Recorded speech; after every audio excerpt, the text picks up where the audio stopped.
News sponsored by Vaira Family Restaurant, National Highway, Pettagunta. నోరూరించే వంటకాలు, అసలైన మసాలా ధమ్ముతో అదిరిపోయే నాన్ వెజ్ రుచులు మీకోసం. విచ్చేయండి Vaira family restaurant, national highway, Petagunta, Tuni మండలం, కాకినాడ జిల్లా. విశాఖ పశ్చిమ నియోజకవర్గంలో ఎన్టీఆర్ భరోసా పెన్షన్ల పంపిణీ చేశారు ఎమ్మెల్యే పెతకంశెట్టి గణబాబు. స్థానిక 56వ వార్డు పరిధిలో పలు కాలనీల్లో ఎమ్మెల్యే గణబాబు ఇంటింటికి వెళ్లి ఎన్టీఆర్ భరోసా కింద సామాజిక పెన్షన్లు అందజేశారు. ఈ సందర్భంగా గణబాబు మాట్లాడుతూ చంద్రబాబు నాయుడు ఆదేశాలతో ఒకరోజు ముందుగానే వృద్ధులకు, వికలాంగులకు, వితంతువులకు పెన్షన్లు అందజేయడం జరిగిందన్నారు. పెన్షన్ల జారీలో ఏ ఒక్కరూ మిస్ కాకుండా అధికారులు జాగ్రత్తలు తీసుకున్నారని, ఒక పండుగ వాతావరణంలో పెన్షన్లు అందజేయడం సంతోషంగా ఉందన్నారు.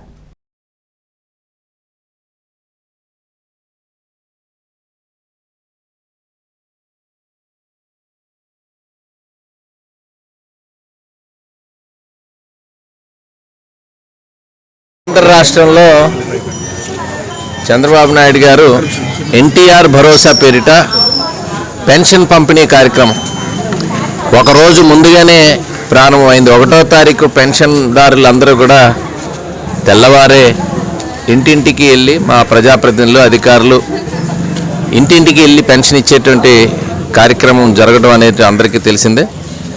అయితే 1వ తారీఖు సెలవు దినం అయితే, అది ఆదివారం కావచ్చు, లేకపోతే ప్రభుత్వం హాలిడే ఉంటే ఒకరోజు ముందుగానే, ఎందుకంటే పెన్షన్దారులు అందరూ కూడా ఎంతో ఆశతో ఎదురు చూస్తూ ఉంటారు.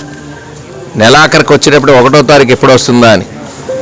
ఆ ఒక్కరోజు కూడా వాళ్ళందరూ నిరాశ పడకూడదు అనేటువంటి ఉద్దేశంతో ఒకరోజు ఆలస్యంగా కాదు, ఒకరోజు ముందుగానే ఇవ్వాలనేటువంటి నిర్ణయం తీసుకొని ఈరోజు అవ్వాతాతలకి, వితంతువులకి, వికలాంగులకి, ముఖ్యంగా బెడ్ రిడెన్ పేషెంట్స్కి ఒక ఆసరాగా, ఒక భరోసాగా ఈ పెన్షన్ నిలుస్తుంది. అందులో మా నియోజకవర్గంలో కూడా ఈరోజు 56వ వార్డులో పెన్షన్ పంపిణీ కార్యక్రమంలో పాల్గొనడం జరిగింది.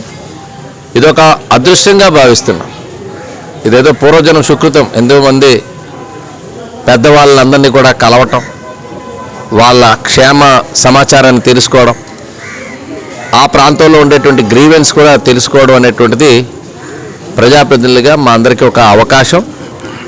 సో ఇది ఒక మహాభాగ్యంగా భావిస్తూ చంద్రబాబు నాయుడు గారు ఎంతో ఉదారంగా రాష్ట్రంలో బడ్జెట్ సహకరించకపోయినా, అప్పుల్లో గత పాలకులు రాష్ట్రాన్ని ముంచేసినా, పెన్షన్ మాత్రం డబుల్ చేసి, అంటే ఆర్థిక భారం ఎక్కువైనా ఈ కార్యక్రమాన్ని కూడా తప్పనిసరిగా ప్రతి నెల క్రమం తప్పకుండా ఇది హయ్యెస్ట్ ప్రయారిటీతో ప్రభుత్వం ఇస్తున్నటువంటి కార్యక్రమంగా దీన్ని భావించాలి.